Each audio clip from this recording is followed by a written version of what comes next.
തീർച്ചയായിട്ടും അത് തന്നെയാണ് ഏറ്റവും വലിയ അംഗീകാരം. VS-നായി അവർ കാത്തു നിൽക്കുന്ന ഈ കൊച്ചുകുട്ടികളുടെ വാക്കുകൾ, അവർ പറയുന്നത് അവരുടെ വാക്കുകൾ.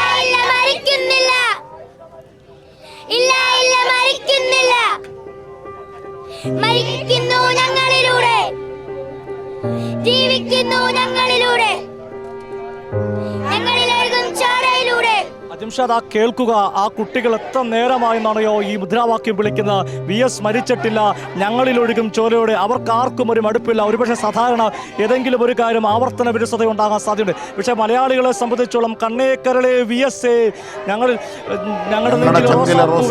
എന്ന് വിളിക്കുന്നത് മലയാളികൾക്ക് ഒരിക്കലും ആവർത്തന വിരസത ഉണ്ടായിട്ടില്ല. തീർച്ചയായിട്ടും അതാണ് അവരുടെ ഓരോ ആളുകൾ വിളിക്കുന്നത്, കുട്ടികൾ വിളിക്കുന്നത്. കേൾക്കുക,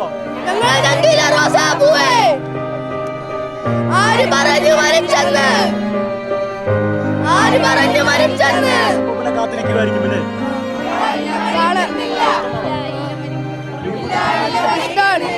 അവസാനമായിട്ട് കാണാൻ വേണ്ടി മരിച്ചിട്ടില്ലെന്നാണ് പറയുന്നത്. ഇവിടെ എല്ലാം നെഞ്ചിലുണ്ട്. അവസാനമായി ഒരു നോക്ക് കാണാൻ വേണ്ടി കാത്തു നിൽക്കുന്നു.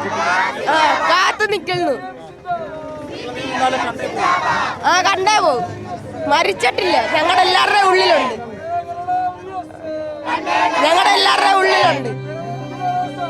ഞങ്ങളുടെ നെഞ്ചിലെ റോസാപ്പൂവ് മരിച്ചിട്ടില്ല.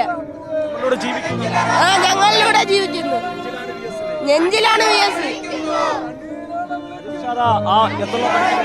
7ാം ക്ലാസ് വിദ്യാർത്ഥി പറഞ്ഞു കണ്ടോ, എൻ്റെ നെഞ്ചിലാണ് VS മരിച്ചിട്ടില്ലെന്ന് ഒരു 7ാം ക്ലാസ് വിദ്യാർത്ഥി പറഞ്ഞെങ്കിൽ ആ വിദ്യാർത്ഥിയുടെ മനസ്സിലേക്ക് VS ഉയർത്തിവിട്ട തീപ്പൊരി വിപ്ലവത്തിൻ്റെ ആ ഒരു സമര പോരാട്ടം VS ഒരിക്കലും വാർദ്ധക്യമില്ലായിരുന്നു. സമരയവനമായിരുന്നു VS. ആ സമരയവനത്തെയാണ് വിദ്യാർത്ഥികളും പ്രായമുള്ളവരും ചെറുപ്പക്കാരും എല്ലാവരും കാത്തു നിൽക്കുന്ന VS എന്ന ധീരനേതാവിനെ കാത്തുന്നത്. ഇവിടെ ഏറ്റവും പ്രധാനപ്പെട്ട നമ്മൾ നോക്കും, പുറക്കാട് ലോക്കൽ കമ്മിറ്റി ഓഫീസിന് മുൻവശത്താണ് ഇത്രയധികം ആളുകൾ തടിച്ചുകൊണ്ടിരിക്കുന്നത്. VS-നെ കൊച്ചുകുട്ടികളൊക്കെ കാത്തു നിൽപ്പുണ്ട്. അവിടെ VS-നെ കാത്തു നിൽക്കുകയാണ്. VS മരിക്കുന്നില്ല, നമ്മുടെ ചോരയിലൂടെ ഒഴുകുന്നുണ്ട്, നമ്മുടെ ചോരയിലൂടെ ജീവിക്കും VS. പിന്നെ കുറെ നേരമായിട്ട് ഇവിടെ കാത്തു നിൽക്കുക. ഇപ്പൊ വരുമെന്ന പ്രതീക്ഷയെ നിൽക്കുക. ബാലസംഘത്തിന്റെ സെക്രട്ടറിയാണ് ഞാൻ. അപ്പൊ കണ്ടിട്ടേ ഇവിടുന്ന് പോകത്തുള്ളൂ. വിപ്ലവകാരി പോരാട്ടം. അതെ.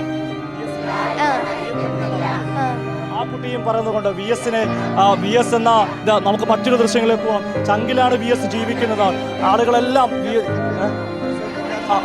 CPM തൃശ്ശൂർ ജില്ലാ സെക്രട്ടറി ഇവിടെ എത്തുമ്പോൾ വാരിക്കുന്നമായി നിൽക്കുന്ന സഖാക്കളെ കാണുന്നത്. എന്താണ് പറയാനുള്ളത്? VS-നെ സംബന്ധിച്ചിടത്തോളം VS-നെ പ്രശസ്തമാക്കിയിട്ടുള്ള VS-ന്റെ ഏറ്റവും പ്രധാനപ്പെട്ട പോരാട്ടം എന്ന് പറയുന്നത് പുന്നപ്ര വയലാർ പോരാട്ടമാണ്. ആ പുന്നപ്ര വയലാർ പോരാട്ടങ്ങളിൽ സർ CP രാമസ്വാമിയുടെ യന്ത്രത്തോക്കിനെതിരെ സഖാക്കൾ പ്രതികരിച്ചത് വാരിക്കുന്തവുമായിട്ടാണ്. ആ വാരിക്കുന്ത സമരത്തിന്, പോരാട്ടത്തിന്, വിപ്ലവത്തിന്, പുന്നപ്ര വയലാർ സമാനതകളില്ലാത്ത പോരാട്ടത്തിന് നേതൃത്വം കൊടുത്ത VS ആണ്. ആ VS-ന്റെ ഭൗതിക ശരീരം വരുമ്പോൾ പ്രതീകാത്മകമായി തന്നെയാണ് സഖാക്കൾ പുന്നപ്ര വയലാർ സമരത്തിൻ്റെ പോലെ വാരിക്കുന്തത്തിൻ്റെ മൂർച്ചയേറിയ വാരിക്കുന്തവും അതിനൊരു ചെങ്കൊടിയും കെട്ടിക്കൊണ്ട് VS-നെ ഭൗതിക ശരീരത്തെ വരവേൽക്കാൻ വന്നിട്ടുണ്ട്. തൃശ്ശൂരിൽ നിന്നാണ് വരുന്നത്, ഞാൻ മനസ്സിലാക്കുന്നില്ല. തൃശ്ശൂരിന്റെ CPM ജില്ലാ സെക്രട്ടറി മെമ്പർ. ആളുകളെല്ലാം കാത്തു നിൽക്കുന്നു. തൃശ്ശൂരിൽ നിന്ന് വരുന്ന ആളുകളാണല്ലേ? അതെ, നിങ്ങൾക്കെല്ലാം ആവേശമാണ്. ഞാനൊക്കെ 2006 തൊട്ട് ഭയങ്കരമായിട്ട് അദ്ദേഹത്തിന് ആവേശമുണ്ട്. വലിയ ബഹുമാനമാണ്. ഏറ്റവും പ്രധാനപ്പെട്ടത് ഈ കുട്ടികളുടെ ആ ദൃശ്യങ്ങൾ തന്നെയാണ്. അവർ ചോദിക്കുന്നത്, ആര് പറഞ്ഞു VS മരിച്ചെന്ന്? അവരുടെ നെഞ്ചിലാണ് VS എന്ന് പറഞ്ഞു. ഇതാണ് ഒരു ജനനായകന്. 102 വയസ്സുള്ള ജനനായകൻ 102ാം വയസ്സിൽ മരിക്കുമ്പോഴും പുതിയ തലമുറയും VS അവരെ നെഞ്ചിലേറ്റു എന്ന് പറയുമ്പോൾ ഒരു ജനനായകൻ ഇതിലധികം എന്ത് അംഗീകാരമാണ് വേണ്ടത്?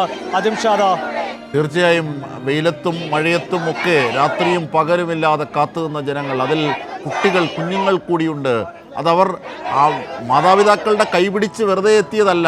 അവർക്ക് ആവേശമുണ്ട്, അവർക്ക് VS-നോട് അടയാളപ്പെടുത്തുന്ന സ്നേഹമുണ്ട്, ആ നോവുണ്ട് അവർക്ക് VS-നോട്.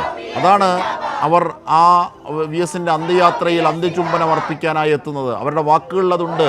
ജീവിക്കുന്നു ഞങ്ങളുടെ ചോരയിലൂടെ VS ജീവിക്കുന്നു എന്നുള്ളതാണ്. അതിൽ നിന്ന് ഏറ്റവും മനസ്സിലാക്കേണ്ടത്, അല്ലയോ അരാഷ്ട്രീയ ബുദ്ധിജീവികളെ, നിങ്ങൾ എൻ്റെ നാട്ടിലെ ദരിദ്ര നാരായണന്മാരാൽ വിചാരണ ചെയ്യപ്പെടുന്ന കാലം വിദൂരമല്ല എന്ന് ബ്രിഡ്ത്ത് പറഞ്ഞതുപോലെ VS-ഉം VS-ന്റെ പ്രസ്ഥാനവും ആ പുതു തലമുറയിലേക്കും ആഴത്തിൽ ആവേശത്തിൽ പടർന്നിട്ടുണ്ട് എന്നുള്ളത് തന്നെയാണ്.